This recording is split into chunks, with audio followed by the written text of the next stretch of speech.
Previously on Rome, rise and fall of an empire. In the late 4th century, endless barbarian attacks poisoned the empire with suspicion and hatred for its own immigrant soldiers.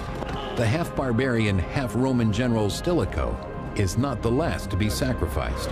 A bloody death, foreshadowing the fate of an empire on the brink of collapse. Now, in the 5th century, over 500 years after the death of Julius Caesar, the Roman Empire is ravaged by war and is quickly losing land to its foreign invaders. In the midst of this chaos, 3 Roman generals compete for the power of emperor. But through treachery, betrayal, and murder, only one, the barbarian-born Ricimer, gains control of Rome. He is the puppet master.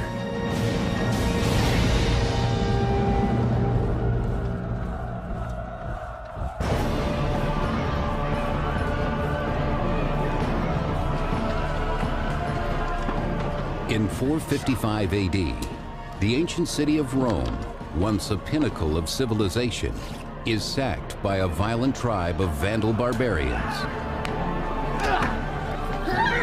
Vandals have come from North Africa to the capital of the Roman world, as it used to be anyway.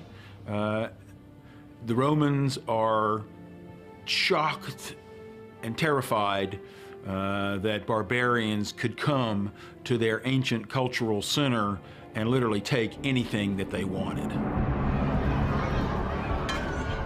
After centuries of endless barbarian attacks, Rome has lost control of the Mediterranean. Desperate, the empire offers up its last and greatest treasure, the land itself. In exchange for peace, Rome grants its fertile soil to the barbarian tribes. The problem is that they had no choice. And so the Romans just negotiated with them and said, okay, you're here, we can't get you out, we'll give you this territory. And Romans just gave it away. The empire has been officially divided between East and West for over 75 years. But while the East remains strong, the West has lost most of its territory to the barbarians.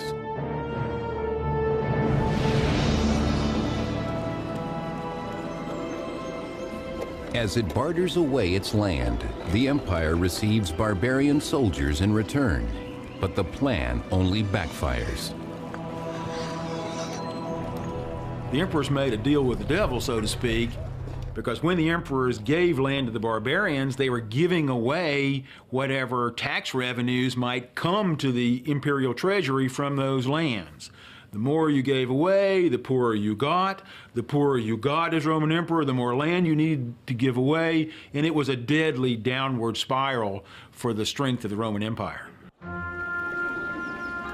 The empire has always depended on foreign mercenaries. Yet in the 5th century, the Roman army is almost entirely of barbarian descent. The former enemies are now peers. Barbarians, once the slaves of Romans, are now often their superiors.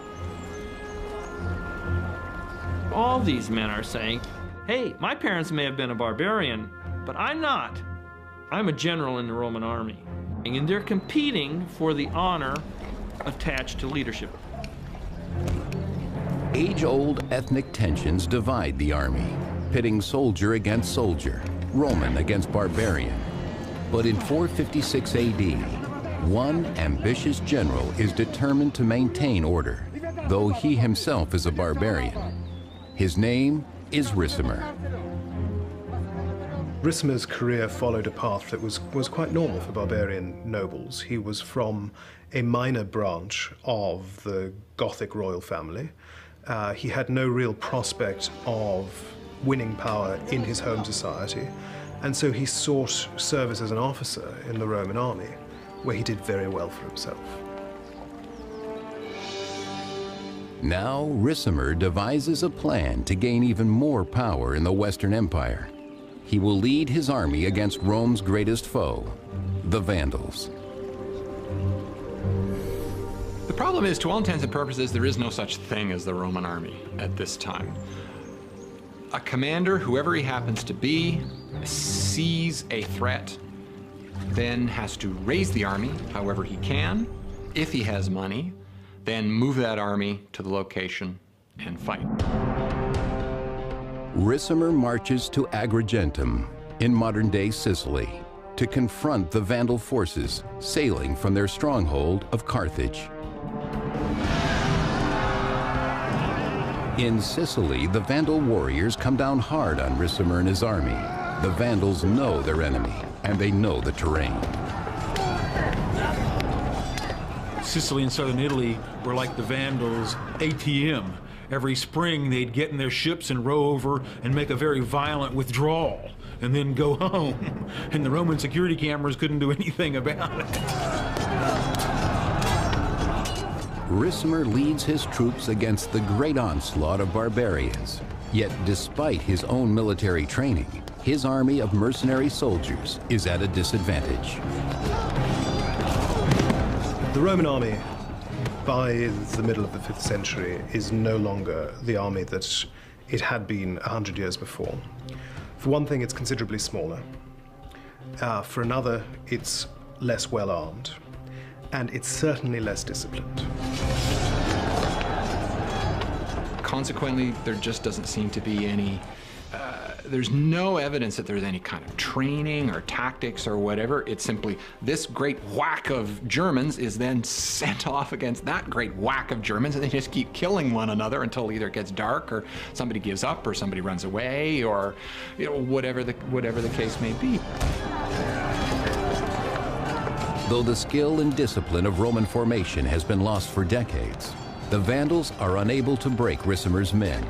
The Roman army claims victory, not for the empire, but for their great leader.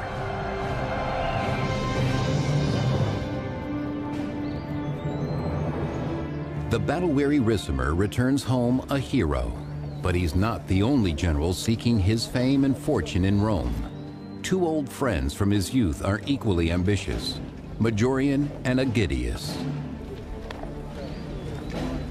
Ricimer, Majorian, and Aegidius had all effectively been fellow junior officers, and their careers had marched in step with one another over the years. But now it is their innate differences that stir conflict below the surface. The three men reflect the great ethnic divide hindering the empire. I think one of the sources of the obvious personal tension between Aegidius, Ricimer, and Majorian really lies in their origins. Aegidius is from Gaul, Majorian is from Italy, and Ricimer is a barbarian who wants to live as a Roman. And Ricimer is out to prove that he has as much right to a piece of the empire as any other Roman.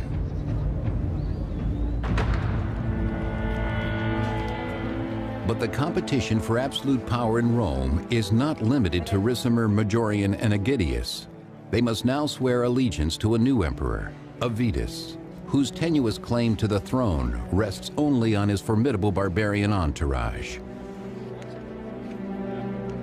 It's quite clear that Avitus's regime rested on a foundation of Gothic military support, and that the Gothic king was Avitus's most influential and, in some ways, absolutely indispensable backer. With his Gothic bodyguards, Avitus is untouchable.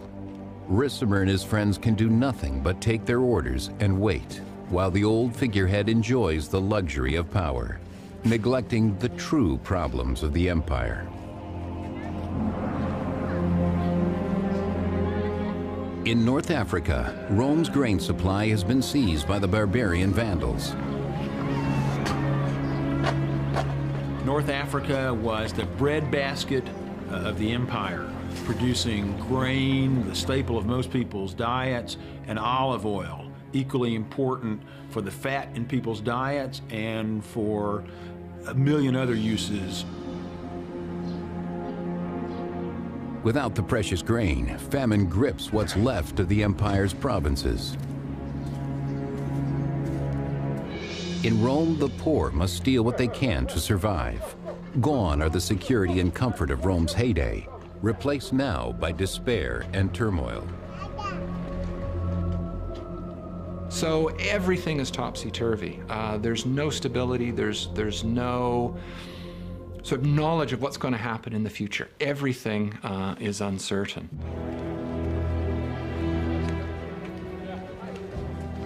The situation at the imperial palace soon declines as well.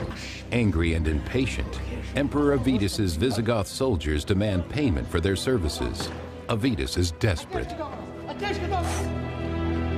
Roman emperors couldn't pay the barbarian troops that they needed in cash because the Roman Empire's revenues were so greatly decreased. So when Roman emperors were bartering for military support, they were dealing in the only good currency they had left. So Avitus has to strip the bronze off of the temples in order to pay the guys who came down to Gaul with him, all the Gothic army and his Gothic entourage. But by selling the treasures of Rome, Avitus only saves himself.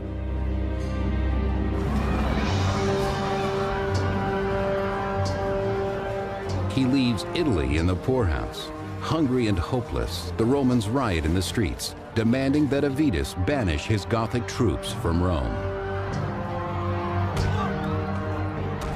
Avitus is not popular, and he's not popular with the Italian army, and he's not popular with the Italian general, Ricimer. In the public's outrage, Ricimer and Majorian see an opportunity. Avitus was in a desperate situation, and when the barbarian Roman commander Ricimer decided that Avitus was a losing proposition, Avitus had no choice except to flee. The emperor may flee the chaos of the crowd, but escaping the ambitions of Ricimer will prove to be more difficult. In the 5th century, Rome is overrun by barbarians. 3 old friends, the generals Ricimer, Majorian, and Aegidius, maneuver to attain absolute power in what's left of the Western Empire. But first they must subdue its incompetent emperor, Avitus. Chased out of Rome, Avitus flees over the Alps and westward into his native Gaul, where he gathers Visigothic supporters before returning to Italy.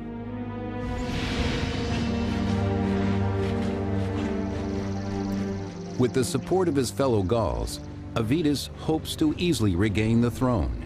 But back on Italian soil, Ricimer and Majorian are waiting for him. The ambush is brutal. These battles are up close and personal because you have to be able to kill them from up that close. So there's pushing, there's shoving, there's running back. There are dead bodies to climb over. There are injured men yelling.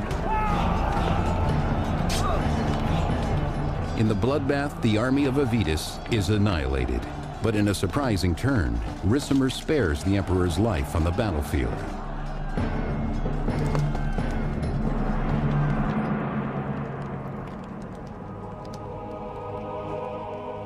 Avitus is made bishop in a church in the same Italian city where he is defeated. Why was Avitus, the deposed emperor, made into a bishop?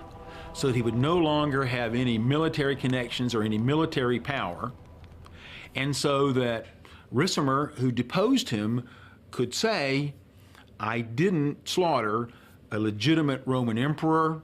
I allowed him to follow a religious vocation which he had always wanted to do. This is the public story. But in the shadows, Ricimer sends a secret assassin, his old friend Majorian, to silence Avitus for good. For Ricimer, holy exile isn't enough. He must have total victory. Italian Romans wanted to protect what they saw as their own interests. With the deposition and then strangulation of Avitus, the emperor from Gaul was out of the picture. And now Romans in Italy could hope that they would go back to the future and that Italy, the source of Rome's original greatness, would once again be the source of the Roman Empire's salvation.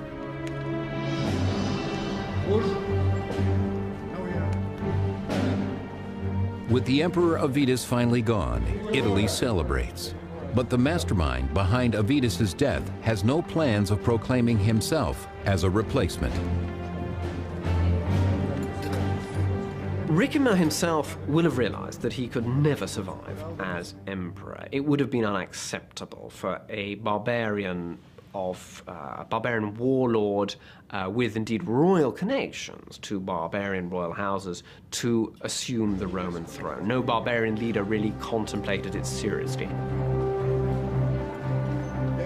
Instead, Ricimer names a man he thinks he can control, his best friend.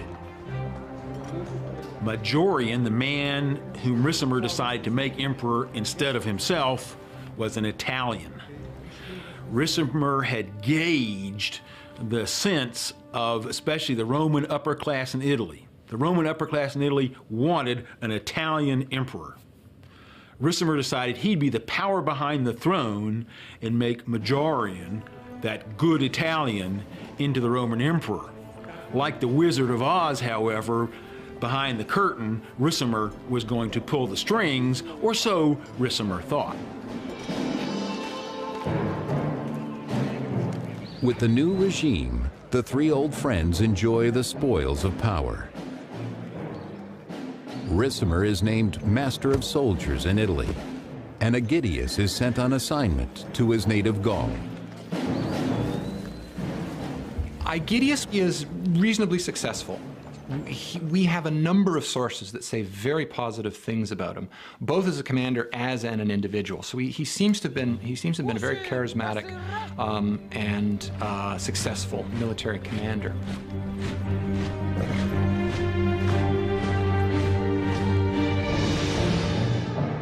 Aegidius secures his army's camp in Gaul near the city of Soissons.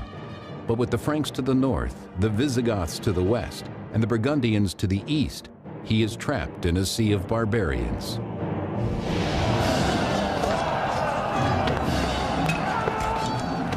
Under constant attack from their barbarian enemies, Aegidius and his army rise to the occasion, determined to defend Roman Gaul at all costs.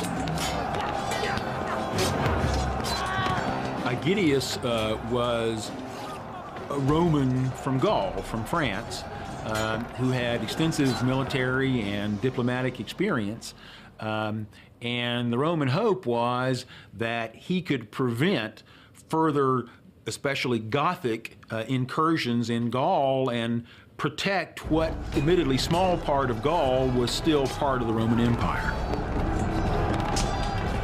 The endless barbarian assaults take their toll on his already diminished forces. But Aegidius refuses to admit defeat. At this stage, Aegidius, in the 450s, there's still hope, perhaps, and he clings on to this view and tries and hopes for a restoration of Roman power.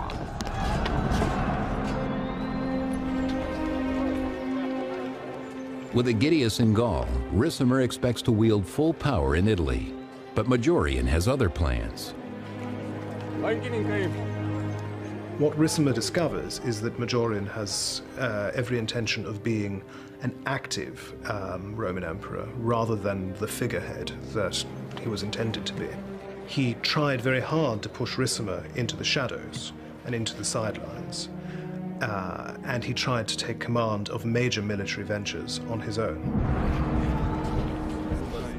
Majorian is an emperor who's clearly very dynamic, who is also very efficient, and he's also aware of the deficiencies of the empire, which he's determined to rectify. Majorian devises a grand campaign against the Vandal king Gaiseric, leaving Ricimer on the sidelines. This Ricimer will not allow. The alliance between Ricimer, Majorian, and Aegidius yields success when Majorian is made emperor, and Aegidius gains victories in Gaul.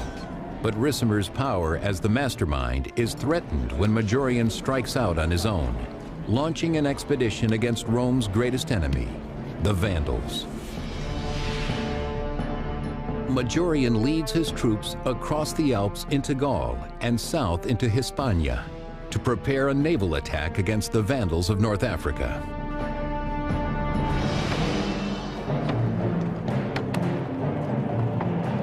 Majorian commissions carpenters to build the strongest, fastest ships, hoping to overpower the great fleet of the Vandal king Gaiseric. Majorian wanted to drive the Vandals from North Africa to restore the Roman Empire's most important source of food and revenue.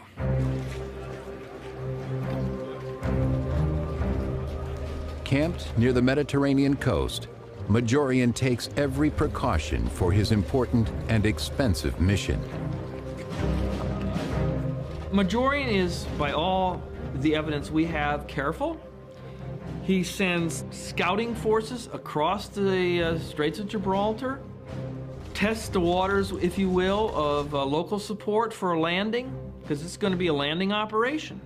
It's not exactly D-Day, but it's going to be, by late Roman standards, a very significant naval action here.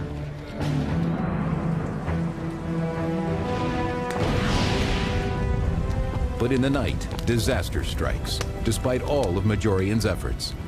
Gaiseric's men set the Roman fleet ablaze. Once again, the Vandals proved to be too much for the Romans. They cannot defeat the Vandals. Lots of things, they just collapse before they even really start. In some cases, the expedition had really collapsed halfway through, and the Romans up to that point were winning. If Majorian had been able to conquer Africa, it's quite clear that he would have been unchallengeable. But as it was, the mission was a disaster. The invasion was a disaster. The fleet that had been collected to carry the soldiers across the Mediterranean was burned in the harbor where it was being mustered.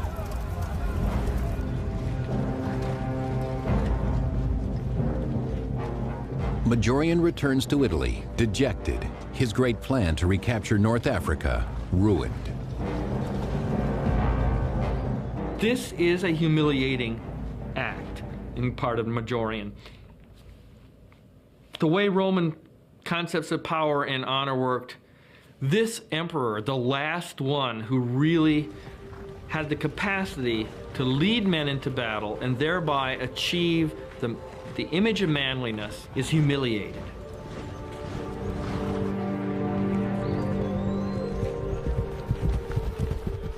Along the same wooded road to Rome, a troop of soldiers rides to intercept the emperor. It is the honor guard of Majorian's old friend, Ricimer.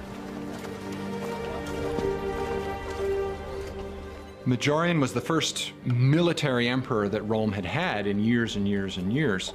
But with the failure of the Vandal expedition, Ricimer, for some reason or other, decided to get rid of him. There may have been other things going on. Majorian may have blamed the failure on Ricimer. Ricimer may have blamed the failure on Majorian. We have no idea. 5th century writer John of Antioch. Ricimer and his soldiers arrested him, stripped him of his purple robe and crown, beat him, and beheaded him. Thus ended Majorian's life.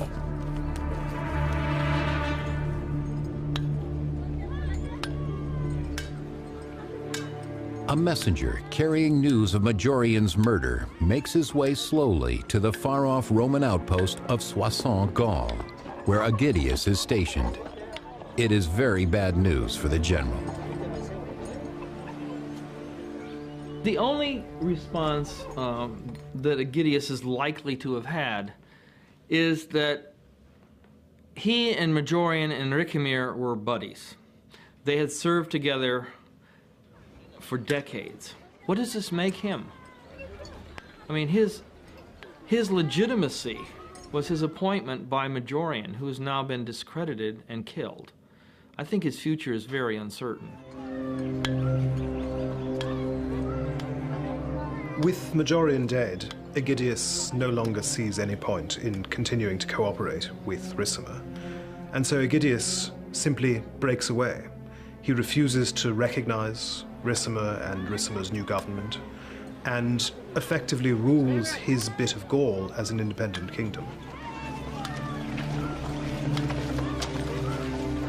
Aegidius must prepare his soldiers. Declaring independence from Ricimer is akin to declaring war.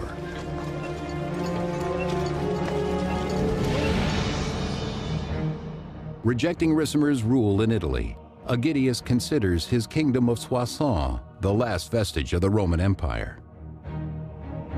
There's no evidence that they're responding to orders from Ricimer or anyone else in Italy. They're on their own. They're completely independent. So the fabric of the empire is now broken down into pieces. In Rome, Ricimer prepares for war as well. But first he must find a new emperor to do his bidding. This time, there is no dispute.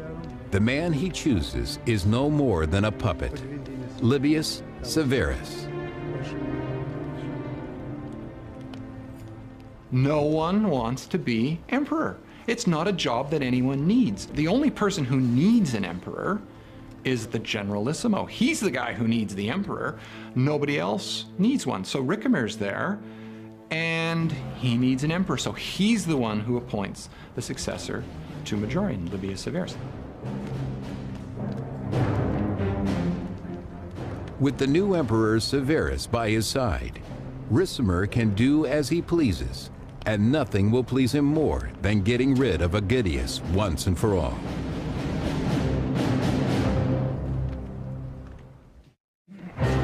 In the 5th century, Emperor Majorian and his two old friends Ricimer and Aegidius share power in Rome. But when Ricimer has Majorian brutally murdered and appoints a new puppet as emperor, Aegidius has no choice but to remain in his native Gaul and prepare for war.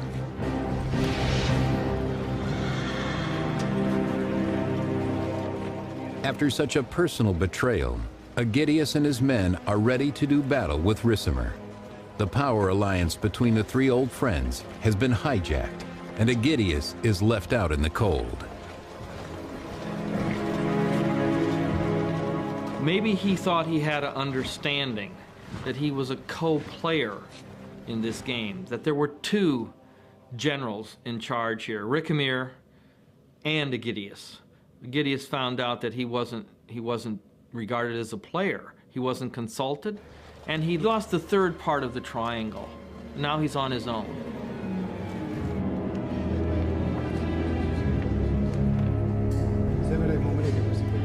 But Ricimer is already making plans to block Aegidius's impending attack.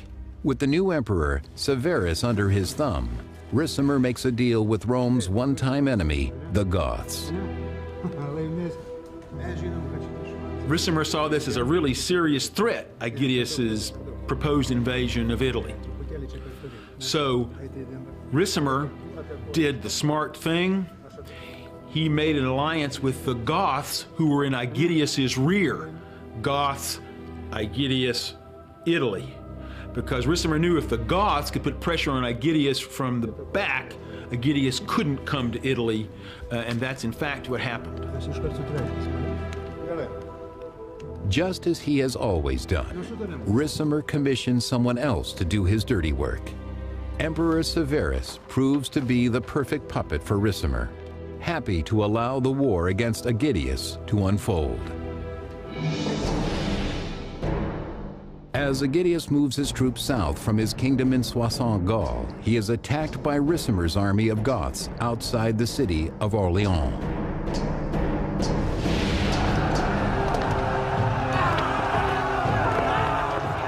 These battles begin with both sides roaring each other like at the kickoff of a football game. There was an actual word for it. It starts out with a low growl, and then all the soldiers eventually are just yelling at the top of their lungs. Then you throw missiles at the other side. With such a powerful barbarian enemy, Aegidius and his troops are hard-pressed to gain the advantage on the battlefield. The barbarians were especially good at running at full speed and using throwing axes, which were very sharp with a heavy head, and either shattering the shield of the men opposing them, or if you were really lucky, hitting them with the axe. But while the Goths are soldiers for hire, Aegidius fights for the survival of Rome. Finally, he claims victory, but the losses are great.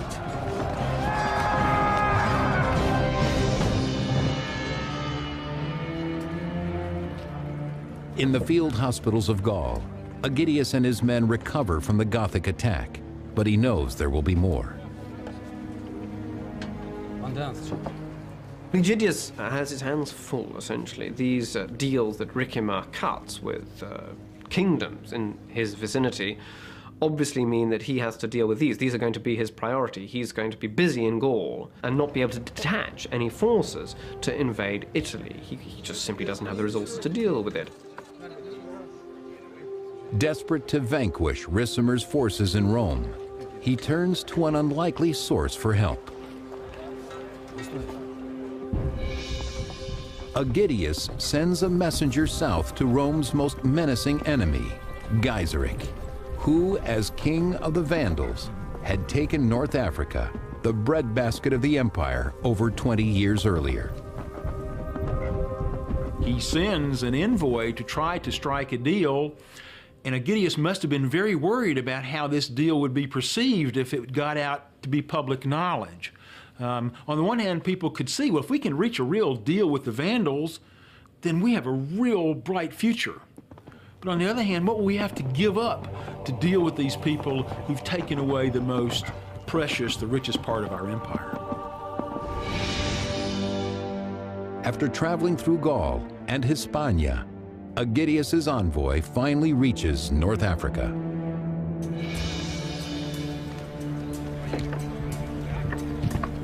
In the Vandal camp, the messenger delivers Aegidius's plea.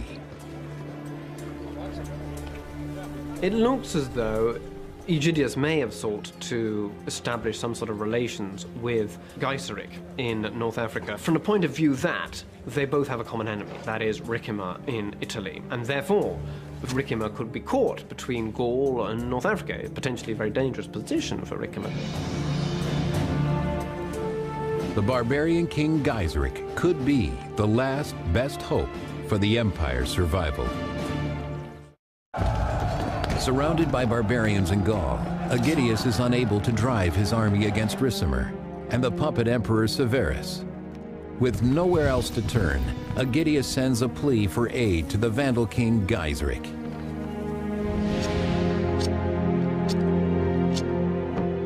In Soissons, thousands of miles away from the Vandal kingdom in North Africa, Aegidius can only wait for a reply. We don't know for sure, but I think it's likely that Aegidius's envoy reached the Vandals and that perhaps a deal was in the making. We really can't say. Aegidius has run out of time. Assassins sent by Ricimer make certain he will never fulfill his dreams of a restored empire. It seemed this mission serious enough and perhaps that it seemed possible that it was going to succeed, which led Aegidius's enemies to finally find a way to undo him by treachery because they couldn't take him in direct battle on the field of combat.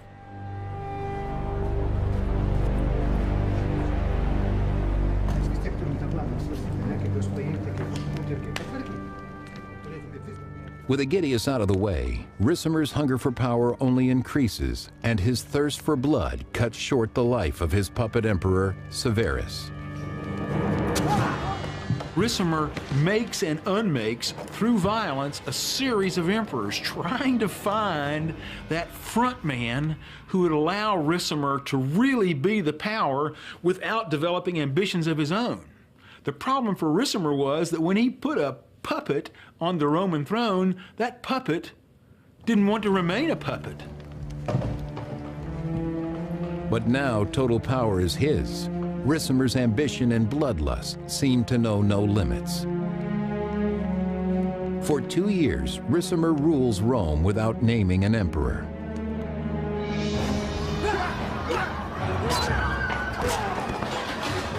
and the barbarian Vandals continue to ravage Italy. Any alliance they might have had with the murdered Aegidius is now as dead as the general himself. As Ricimer sits on his impotent throne, they take the empire away, piece by piece. When the Western Empire starts to disintegrate, it disintegrates very rapidly. In a sense, the Roman Empire doesn't actually fall, it simply splinters away until the title of emperor becomes meaningless. Ricimer's continued failure against the Vandals only makes matters worse. As the Vandals strike against the Eastern Empire's coastline, its capital of Constantinople is finally forced to move against Ricimer before it's too late.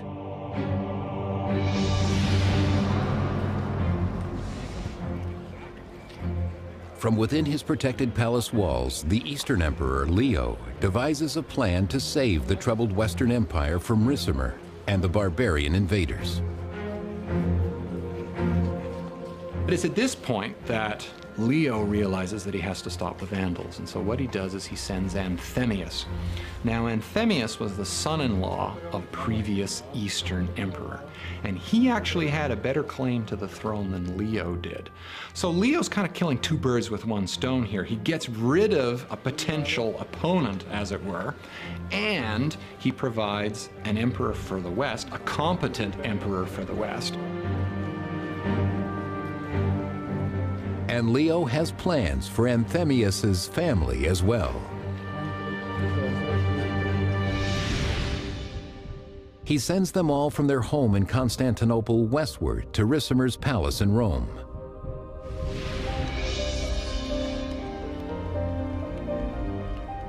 Anthemius's young daughter, Alypia, is offered to Ricimer in marriage in an attempt to subdue the ambitions of the bloodstained general, while Anthemius assumes the throne of the Western Empire.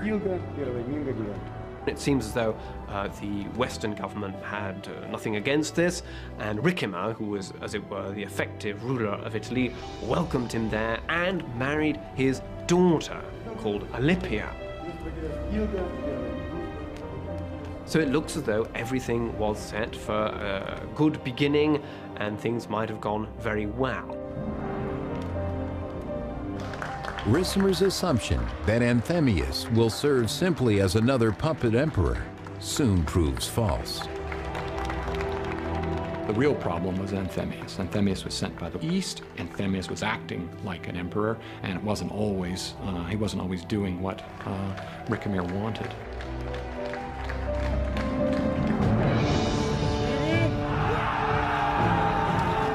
In 468 AD, with Anthemius now maintaining control in the west, the Eastern Emperor Leo finances a large-scale expedition against the Vandals in Sicily.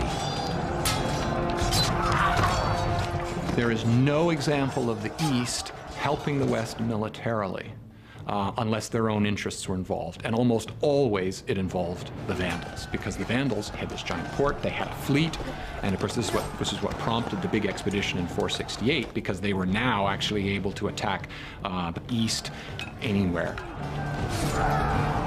But Ricimer cannot tolerate Anthemius, who, backed by the Eastern Empire, diminishes his own hold on power. And the tradition in the West by this point was that the emperors were merely figureheads, that Ricimer made the important decisions, made emperors and removed them, and conducted military operations himself, whereas Anthemius was perfectly capable of doing this himself. Filled with jealousy, Ricimer sabotages the attack, assassinating Rome's own commanders, leaving the empire's forces vulnerable. The whole thing falls apart, and then unfortunately, the fleet, which is headed by Leo's brother-in-law, it falls apart as well. The ships are burned. Everything is a complete disaster. After the empire's crushing defeat in Sicily, Ricimer spends months gathering troops in Milan before launching a full-scale attack on Anthemius in Rome.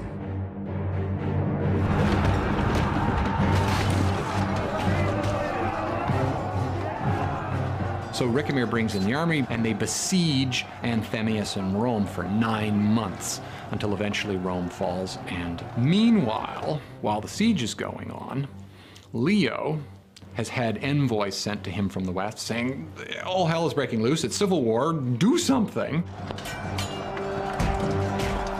But there's no time to save Rome from Ricimer's wrath, and all Anthemius can do is flee.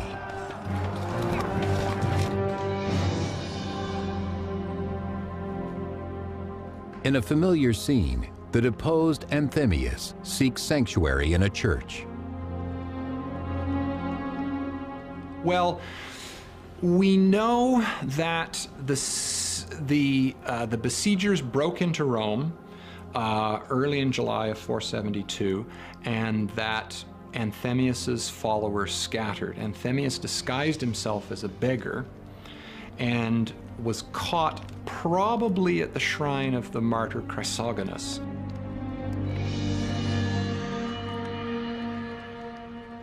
But this time, Ricimer hires no assassin to silence his emperor. On the steps of the Christian altar, he personally sees to the sacrifice of his latest victim, Anthemius. He was executed. I assume it was cutting his head off. That's the normal way it's done. Chances are they probably stuck his head on a pike and paraded it around. Ricimer plays true to form. Once again, with blood and steel, he carves out his place in Rome, leaving only corpses in his wake, bodies as lifeless as the empire itself.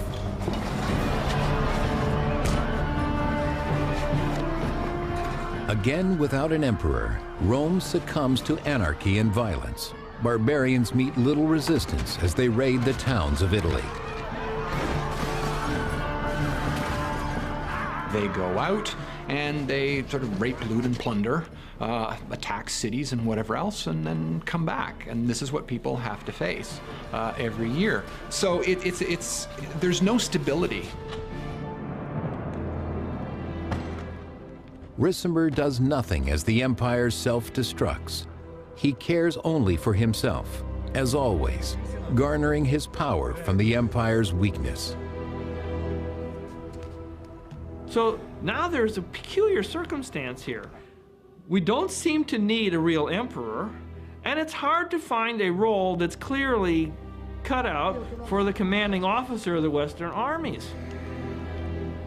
One could really question why we have any imperial government at all.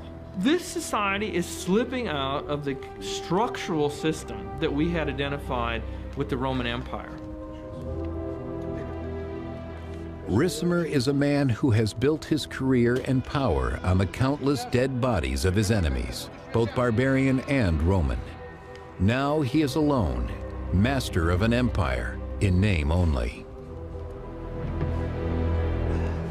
In such turbulent times, even the details of Ricimer's death are fragmented.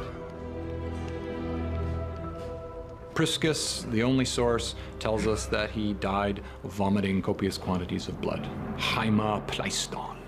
And that's it. And so we have no idea whether it was an ulcer or cancer or what. With the sources, we have no idea.